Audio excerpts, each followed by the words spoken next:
This is Dr. Christy Webb, psychologist in Chapel Hill, North Carolina. The concept of states of mind was introduced by Dr. Marsha Linehan, the creator of Dialectical Behavior Therapy, or DBT, but I find that it's a useful concept in any therapy. The idea is that we all have several states of mind.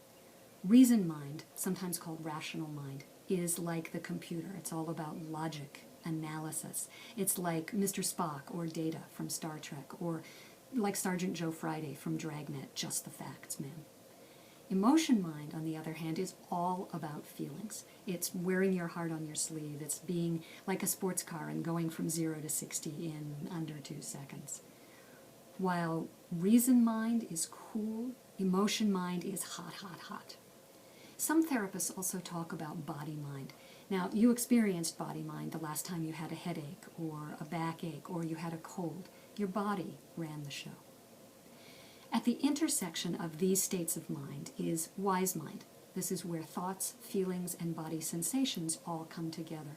And this is important because many people assume that the opposite of emotion mind is rational mind, and so they work very hard to get rid of all emotions. Wise mind includes feelings, it's just that it's not ruled by them. Wise mind is a place of balance. Some people speak of intuitively knowing the right thing to do or to say when they're in wise mind. Some people speak of the still small voice. Wise mind is that state of mind in which we can think creatively about our problems. So what's the use of reason mind or rational mind? Reason mind is very useful when you need to solve a problem, get through a crisis, or go grocery shopping. You wouldn't want to go grocery shopping if you were in body mind or if you were in emotion mind.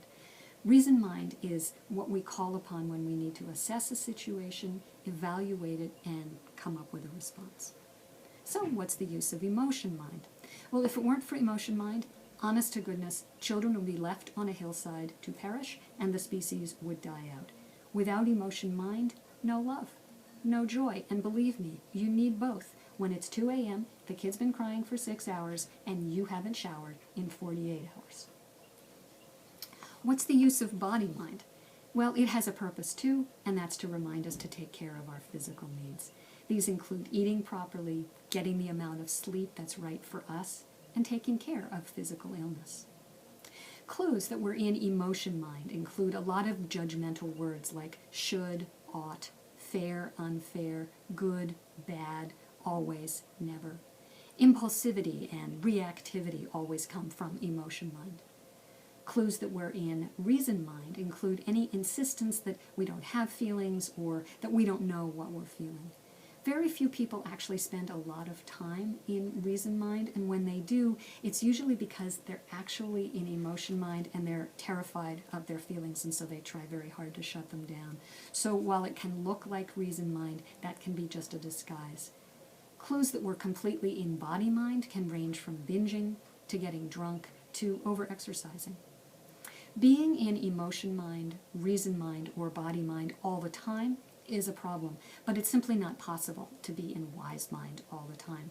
The best that we can hope for is to remain mindful or aware of our state of mind and to try to course correct so that we can get back to wise mind when we realize that we're not in it.